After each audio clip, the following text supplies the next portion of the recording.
I have spent the last several hours cross-referencing U.S. Central Command statements, NBC News intelligence reports, and classified satellite assessment leaks coming out of the Pentagon, and what I am looking at right now is not a story about missiles. What I am looking at is a story about depth, literal, geological, reinforced depth, and why the most expensive bunker-busting arsenal in human history has a hard ceiling on how far it can reach underground.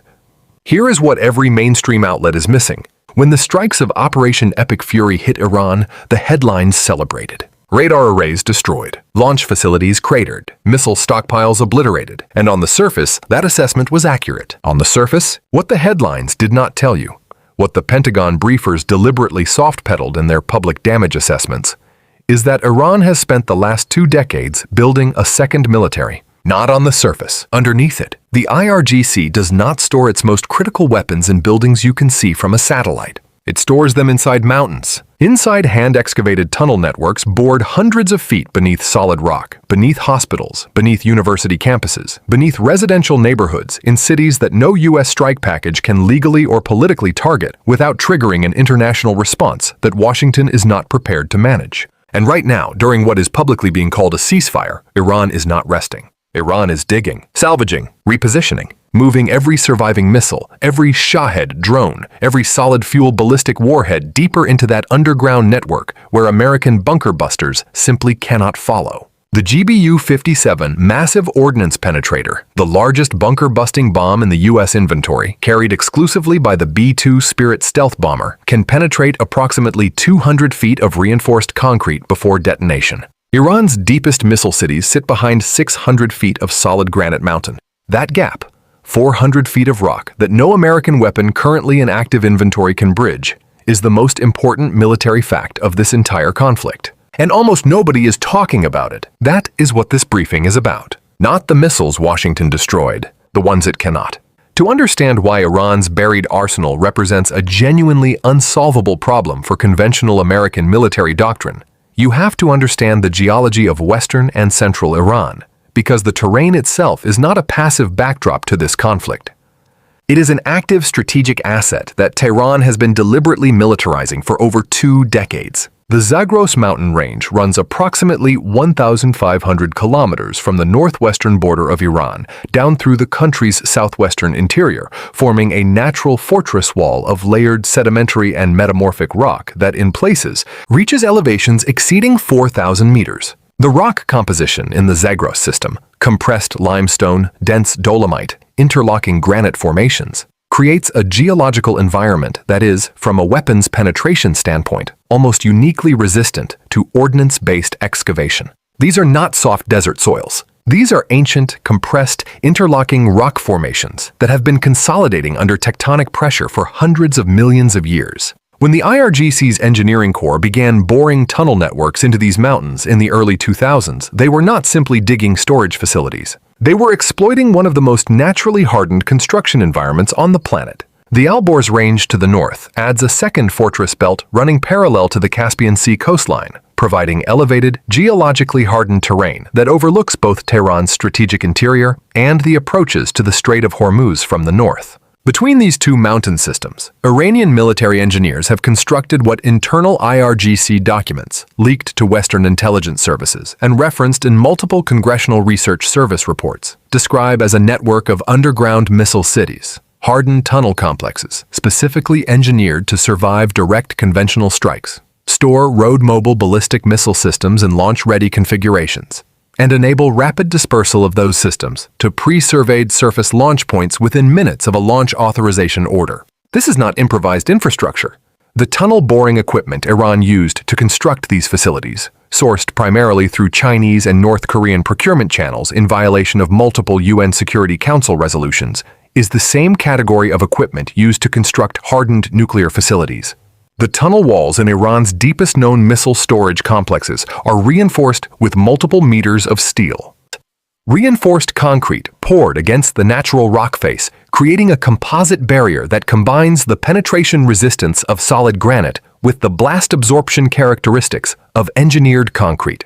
The result is a hardened envelope that the U.S. Department of Defense's own internal assessments, referenced in leaked Pentagon budget justification documents, acknowledge cannot be reliably defeated by any weapon currently in the American conventional arsenal. Western military doctrine was built around the assumption that air power, applied with sufficient precision and sufficient ordnance weight, could destroy any fixed target on the battlefield. Iran's underground missile cities are the direct and deliberate operational answer to that assumption.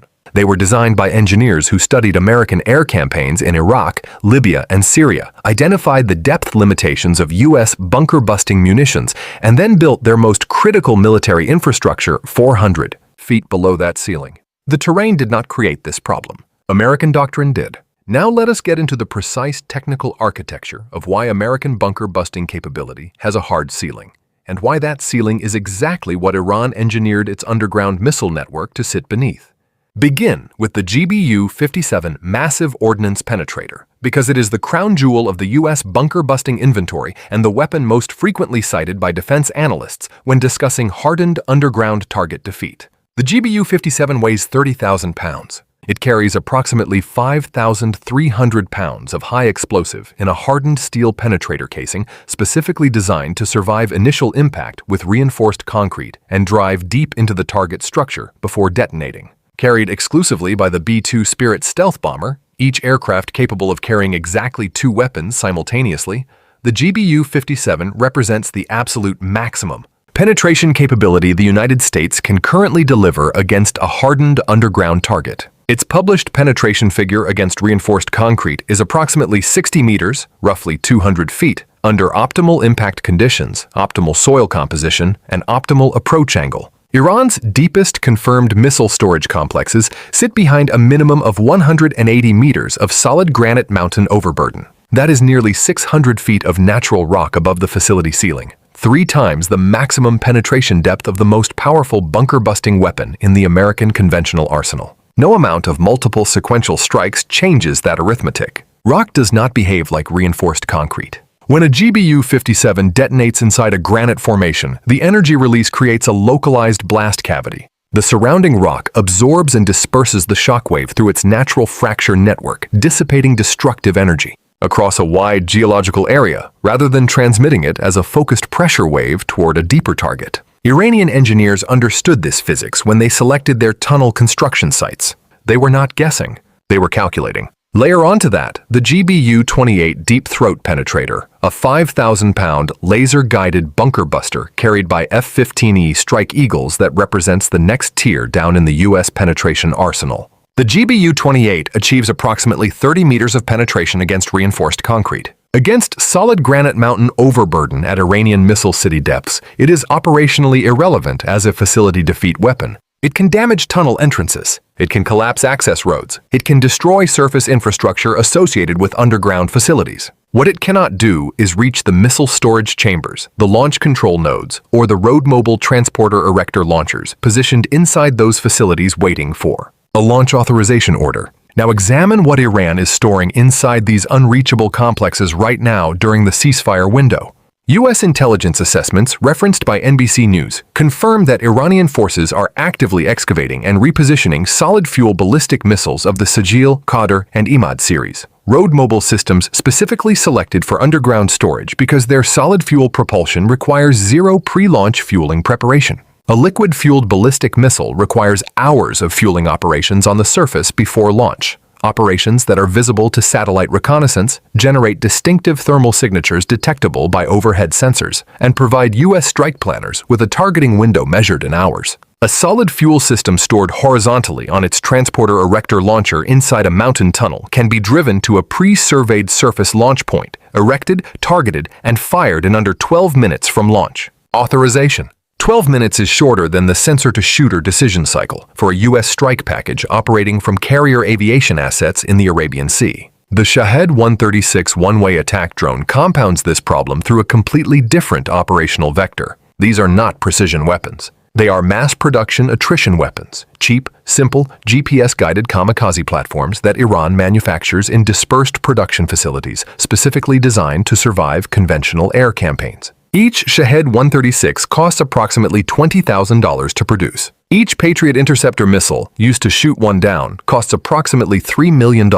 Iran does not need to win a drone engagement. It needs to fire enough drones simultaneously to exhaust the interceptor magazines of U.S. and Gulf partner air defense batteries, after which the follow-on salvo of Sajil ballistic missiles arrives against depleted terminal defense coverage. This is the saturation, sequencing doctrine that IRGC aerospace planners have wargamed for a decade. Cheap drones first to drain interceptor stocks, ballistic missiles second to exploit the resulting defense gaps, launched from tunnel complexes that no available American weapon can preemptively destroy. The arithmetic of this problem does not favor Washington, and the ceasefire is giving Tehran exactly the time it needs to make that arithmetic worse. The moment you understand that Iran's buried missile network cannot be reliably destroyed by any weapon currently in the American conventional arsenal, the entire economic and geopolitical calculus of this conflict shifts in ways that global markets have not yet fully priced.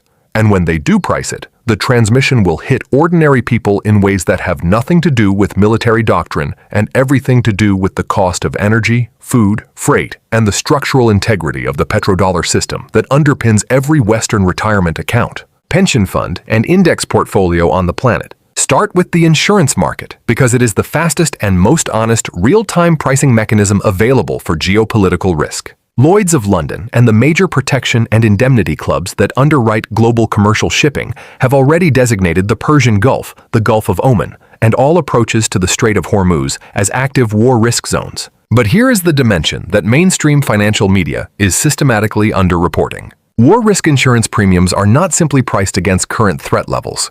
They are priced against projected threat levels. And the moment underwriters factor in the confirmed existence of a surviving, dispersed, underground protected Iranian ballistic missile and drone arsenal that U.S. strikes demonstrably failed to destroy, the risk calculus for any vessel transiting the strait shifts from elevated to indefinitely unresolvable. You cannot insure against a threat you cannot quantify. And you cannot quantify a threat inventory that is buried 600 feet inside a granite mountain and actively being reconstituted during a ceasefire. That insurance pricing reality flows directly into the oil market through a mechanism that energy economists are underweighting in their public forecasts. Every additional dollar of war risk premium added to a supertanker voyage through the Hormuz corridor translates into a per-barrel transport cost increase that crude oil traders factor into their forward pricing models. Brent crude has already moved from $91 to $95 per barrel since the ceasefire began fraying.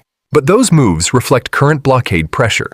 They do not yet reflect the scenario where Iran's reconstituted underground arsenal enables a credible second strike threat that permanently elevates the risk premium attached to every barrel of oil that transits the strait indefinitely into the future. When that scenario gets fully priced, and it will get priced the moment the ceasefire formally collapses, the oil price move will not be $4 per barrel. Independent energy analysts at Wood Mackenzie and S&P Global Commodity Insights have modeled a full Hormuz closure scenario, producing Brent crude spikes to $140 per barrel within 30 days of closure confirmation. At $140 crude, the macroeconomic transmission is not gradual. It is immediate and simultaneous across every sector of the global economy that runs on petroleum-based energy. Diesel for agricultural freight doubles. Aviation fuel costs make the Lufthansa 20,000 flight cancellation look like a preview of a systemic collapse of commercial aviation economics. Petrochemical feedstock prices for plastics, fertilizers, and pharmaceutical manufacturing spike in ways that drive food inflation across every import-dependent economy in South Asia, Southeast Asia, and Sub-Saharan Africa. Simultaneously, the populations that get hurt first and hardest by a Hormuz closure are not Americans. They are the populations of Pakistan, Bangladesh, Sri Lanka, Kenya, and Egypt. Countries whose governments import the majority of their energy needs through the strait and whose foreign currency reserves cannot absorb sustained oil price shocks without triggering sovereign debt crises. The petrodollar dimension carries the longest fuse but the largest eventual detonation. A prolonged Hormuz closure that forces China, India, and Japan to negotiate bilateral energy settlement arrangements outside the dollar system, conversations that Beijing has been actively accelerating since the blockade began, does not just raise oil prices. It structurally reduces global demand for U.S. Treasury bonds, raises American borrowing costs, and begins the slow unwinding of the reserve currency architecture that has allowed Washington to fund its military dominance through deficit spending for the last 5 decades. Iran's buried missiles are not just a military problem. They are a balance sheet event, and the invoice has not yet arrived. I have walked you through the geology, the weapons physics, the tactical sequencing, and the macroeconomic transmission channels. Now, I want to give you the strategic dilemma that no Pentagon briefer, no cable news analyst, and no White House spokesperson is willing to state out loud. Because stating it out loud means acknowledging that the United States has fought an enormously expensive air campaign against Iran and emerged from it facing a buried, surviving, actively reconstituting arsenal that its current weapons inventory cannot reach. Washington faces exactly 2 options from this point forward. The first path is the development and rapid deployment of a next-generation deep penetration capability, an upgraded massive ordnance penetrator variant currently in classified development at Sandia National Laboratories that theoretically achieves penetration depths approaching 400 feet against granite overburden. Deploying that weapon operationally takes a minimum of 18 to 24 months from current development status. Iran's ceasefire reconstitution window is measured in weeks. The timeline math does not work in Washington's favor. The second path is a negotiated settlement that accepts Iranian nuclear enrichment as a permanent and irreversible strategic reality. A concession that fundamentally alters the security architecture of every American ally in the Middle East, accelerates Saudi and Emirati interest in their own nuclear deterrent programs, and establishes for every adversary watching that burying your most critical military assets deep enough inside a mountain will eventually force Washington to the negotiating table on your terms. Neither path restores the strategic position Washington held before the first strike of Operation Epic Fury. I want your tactical assessment. Which path does Washington? Penetration depths approaching 400 feet against granite overburden. Deploying that weapon operationally takes a minimum of 18 to 24 months from current development status. Iran's ceasefire reconstitution window is measured in weeks. The timeline math does not work in Washington's favor. The second path is a negotiated settlement that accepts Iranian nuclear enrichment as a permanent and irreversible strategic reality.